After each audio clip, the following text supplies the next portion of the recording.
আসসালামু আলাইকুম viewers, welcome to Maliha sweet kitchen. আমি আজকে বাবুর্চি স্টাইলে তৈরি করে দেখাবো বোরহানি। আমরা বিয়ে বাড়িতে যেরকম বোরহানি খেয়ে থাকি, আজকে আমি আপনাদের ঘরেই তৈরি করে দেখাবো সেই রকম বোরহানি। এই বোরহানিটা আমার হাজব্যান্ড খুবই পছন্দ করেছে খেয়ে, বলেছে তুমি সবসময় বোরহানি বানাবে। চলুন শুরু করা যাক। আমি প্রথমে এখানে নিয়েছি পুদিনা পাতা, ধনে পাতা আর চার পাঁচটা কাঁচামরিচ। এখন আমি এটা মিক্সি জারে এটা ব্লেন্ড করে নেব। আমার ব্লেন্ড করা হয়ে গেছে। এখন আমি একটু সাইডে রেখে দেব।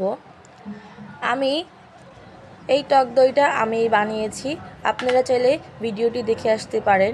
আমি এখানে বলে টক দইগুলো ঢেলে দিব।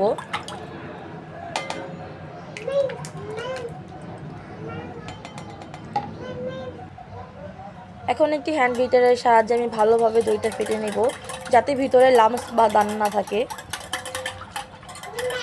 দেখতেই পাচ্ছেন আমি কিভাবে এটা মিক্স করছি। অবশ্যই টাইম নিয়ে এটা মিক্স করবেন।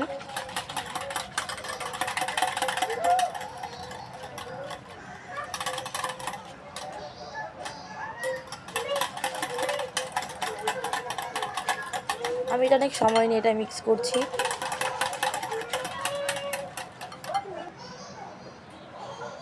আমার মিক্স করা শেষ। এখন আমি পুদিনা, ধনের পাতা, কাঁচামরিচের যে পিউরিটা করেছিলাম সেটা দিয়ে দিচ্ছি একটা চালনির ভিতরে।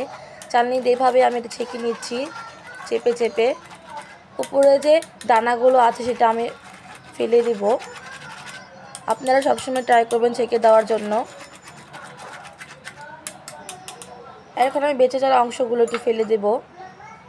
এখন শুকনো উপকরণ মিলিয়ে নিব। দিয়ে দিচ্ছি আধা চামচের মতো জিরের গুঁড়ো,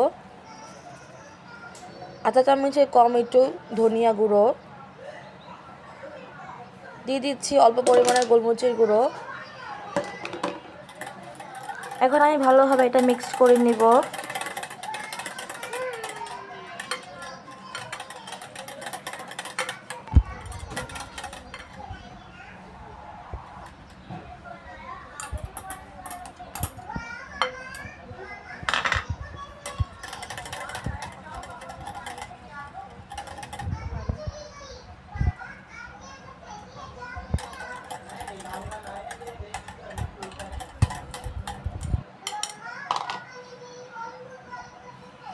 এখন আমি এখানে আধা কাপের মতো গরুর দুধ ইউজ করছি। আপনারা চাইলে এখানে গরুর দুধটা ইউজ করতে পারেন।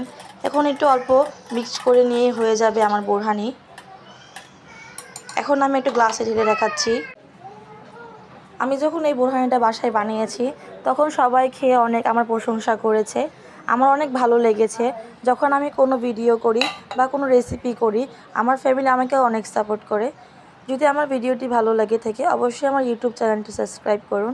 আসসালামু আলাইকুম।